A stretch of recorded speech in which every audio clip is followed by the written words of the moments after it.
Hello friends, I am Neeta Bishnoi. March का महीना है और अभी एमरिलिस लिली का मौसम आ गया है। एमरिलिस लिली खिलना शुरू हो गई हैं। कई इलाकों में तो इनफैक्ट ये फरवरी से शुरू हो जाता है और ये बहुत तेज़ गर्मी आती है उसके पहले तक ये मौसम में, तब तक इनमें बडिंग और फ्लावरिंग होती रहती है। दिल्ली एनसीआर में तो अप्रैल एंड तक इनमें फ्लावरिंग स्टॉक्स आते रहते हैं। अगर आपके अभी नहीं आए हैं, कोई प्रॉब्लम नहीं है, ज़रूर आ जाएंगे। तो आज इस वीडियो में हम लोग देखते हैं, कई बार आपके प्लांट में फ्लावरिंग नहीं होती है, तो रीज़न क्या होता है और आप क्या कर सकते हैं हेल्प प्लांट को फ्लावरिंग करने में। तो चलिए देखते हैं इसकी पूरी केयर पूरे साल की, क्योंकि ये बल्बस प्लांट है और इसके बल्ब की केयर करनी बहुत ज़रूरी है, तभी इसमें अच्छे फ्लावर्स और अच्छी फोलिएज आएगी।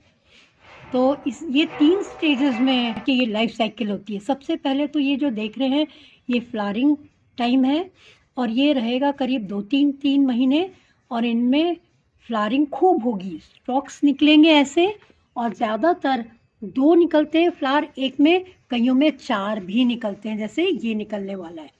और कई बार ऐसा होगा आपके भी पौधों में लीव्स नहीं होंगी, फोलिएज नहीं होगी, मगर फ्लावरिंग स्टॉक निकल आएगी, कोई प्रॉब्लम नहीं है। तो आप जब खरीद के लाएं बल्ब्स को, तो कुछ चीज़ें आप ज़रूर ध्यान में रखें।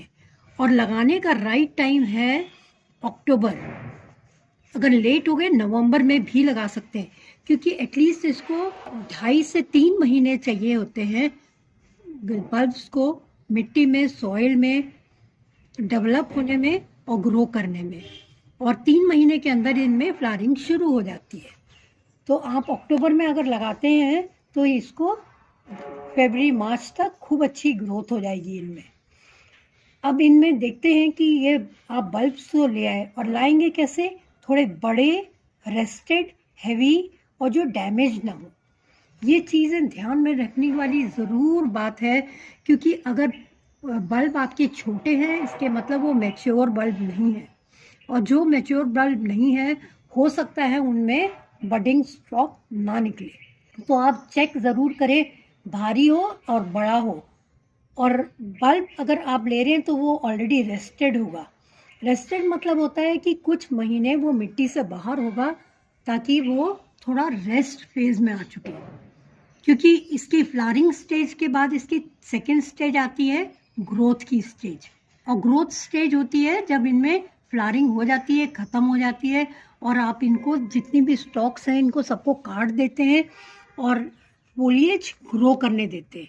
फोलिएज लगती भी बहुत खूबसूरत है, और जब वो फोलिएज ग्रो होगी तो बल्ब भी न्यूट्रिशन लेता रहेगा और उसकी ग्रोथ होती रहेगी। वो इनका ग्रोथ का पीरियड है, वो इम्पॉर्टेंट है। तो उसमें आप इसको ब्राइट लाइट में रखें और रेगुलरली पानी और थोड़ा बहुत फर्टिलाइज़र देते रहें।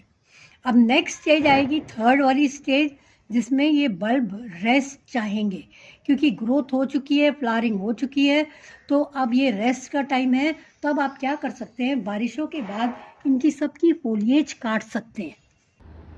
अगर आप फोलिएज को 2 इंचेस अबव द ग्राउंड से काट देते हैं तो बल्ब्स को रेस्ट करने का टाइम मिल जाता है और बल्ब वेल रेस्टेड हो जाते हैं, और जब बहारों के दिन आते हैं तो खूब अच्छी इसमें फोलिएज आ जाती है। तो ये कट करना ज़रूरी है। अब जब आप फोलिएज काट देंगे और अगर बल्ब निकालना चाहते हैं तो आप निकाल के कूल ड्राई प्लेस में रख सकते हैं। अगर नहीं रखना चाहते तो कोई प्रॉब्लम नहीं है, आप इसी गमले में रहने दो। जब लीव्स फोलिएज काट दी हैं तब आप इस गमले को थोड़ा विंटर्स में थोड़ा प्रोटेक्टेड एरिया में रखें, फर्टिलाइज़र एकदम बंद कर दें, पानी डालना बहुत रिड्यूस कर दें, तो ये बल्ब रेस्ट कर लेंगे। और उसके बाद ये दोबारा जैसी सर्दियाँ थोड़ी ख़त्म होंगी, कम होंगी, तब इनमें ग्रोथ शुरू हो जाएगी और मार्च अप्रैल में खूब अच्छी फ्लावरिंग दोबारा शुरू हो जाएगी। तो ये इसका लाइफ साइकिल है, ये ध्यान रखें। पूरे साल का केयर है, हल्की फुल्की केयर है, आप इजीली कर सकते हैं इसकी केयर, और इसके बाद आप इंजॉय करेंगे इसकी खूबसूरत फ्लावर्स। और जब इनका ग्रोइंग पीरियड शुरू होता है सर्दियों के बाद, तब आप इनको फर्टिलाइज ज़रूर करें। और फर्टिलाइज करने के लिए इसके लिए बोन मील बहुत ही बढ़िया एक फर्टिलाइज़र है, जो रिच इन पोटेशियम फॉस्फोरस है। अगर वो नहीं है आपके पास तो आप रॉक फॉस्फेट यूज़ कर सकते हैं, बनाना पील या अनियन पील फर्टिलाइज़र यूज़ कर सकते हैं, जो कि आपको एकदम फ्री में मिल जाएगा, ताकि नाइट्रोजन के अलावा बाकी माइक्रो न्यूट्रिएंट्स भी मिलते रहें, जिससे कि इसमें फ्लावरिंग खूब अच्छी होगी। एक और रीज़न जिसकी वजह से हो सकता है फ्लावरिंग ना हो रही हो, वो है इसकी लोकेशन।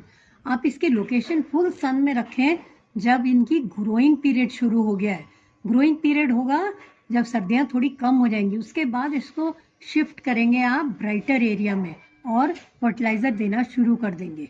और अगर आप बल्ब लगा रहे हैं अक्टूबर नवंबर में, तो इसकी पॉटिंग सॉइल आप लेंगे, 1 पार्ट सैंड ले लेंगे, 1 part cocopeat, 1 part garden soil और 1 पार्ट कंपोस्ट में आप लीफ मोल्ड ले सकते हैं, वर्मी कंपोस्ट ले सकते हैं, या फिर वेल कंपोस्टेड काउडंग मैन्योर ले सकते हैं, साथ में बोन मील और नीम खली फंगीसाइड के साथ। और वेल ड्रेनिंग सॉइल होनी चाहिए, नहीं तो इसका जो बल्ब है वो रॉटिंग हो जाती है उनमें। और ये देखिए, इसमें मैंने DIY कंटेनर है, एक प्लास्टिक का कंटेनर काट के लगाया, इसमें भी इतने फ्लावर्स हो रहे हैं। पॉटिंग सॉइल और ड्रेनेज अच्छा होना चाहिए। अगर आपको और भी प्लांट्स के बारे में इंफॉर्मेशन चाहिए तो आप मेरा चैनल विजिट कर सकते हैं और सब्सक्राइब। Thanks for watching.